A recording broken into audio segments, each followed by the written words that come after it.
Daugiau kaip 200 mažamečių turintis Klaipėdos darželis Bangelė netrukus gali būti uždarytas. Situacija šokiruojanti. 3-4 metų vaikai antrą savaitę dienas leidžia šaltyje.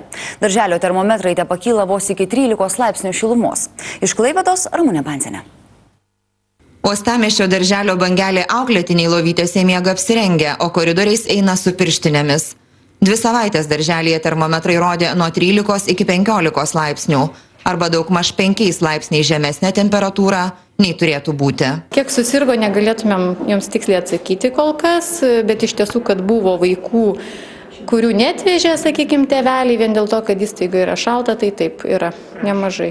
Prašo tėveliai netgi, kad leistumėm, kad leistumėm netvesti. Tad šiandien kai kuriuose grupėse vos 5 darželinukai. Iš 220 darželį lankančių vaikų į jį te atvyko pusė. Dauguma tėvų sako verčiasi kaip gali, bet vaikų šaldyti darželyje nenori. Kol taip šalta, vaikas negali būti, jeigu yra 13 laipsnių. Nei jisai nusirengti sporto salė gali būti, nei jisai žaisti, ar ne, jeigu netitinka tai. Tai jeigu tai yra, negalima bus, pavyzdžiui, šildytuvų sujungti grupės ir panašiai, sakykime, spręsti tokių klausimų, tai tada mes nesutiksim su tuo, kad tie vaikai grupėse būtų. Visuomenės sveikatos specialistai grasina iki 500 litų baudomis. Darželio vadovai sako niekad tokio šalčio nejutę. Esą paradoksalu, kad darželis nebešyla suremontavus šilumos centrą ir pakeitus radiatorius. Darbai vykdomi, vyrai dirba. O ką jie čia daro? Dabar keičia vamzdynus?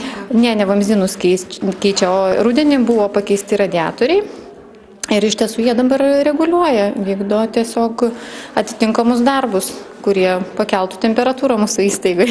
Darželio vadovai džiaugiasi, kad ten, kur darbininkai sureguliavo radiatorius, temperatūra pakilo iki 18 laipsnių.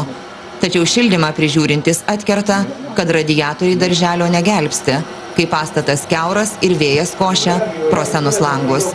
Valdininkai žada, kad langai darželyje bus pakeisti šiemet. Ramunė Banzinė, Vilius Mačiulaitis, Klaipėda.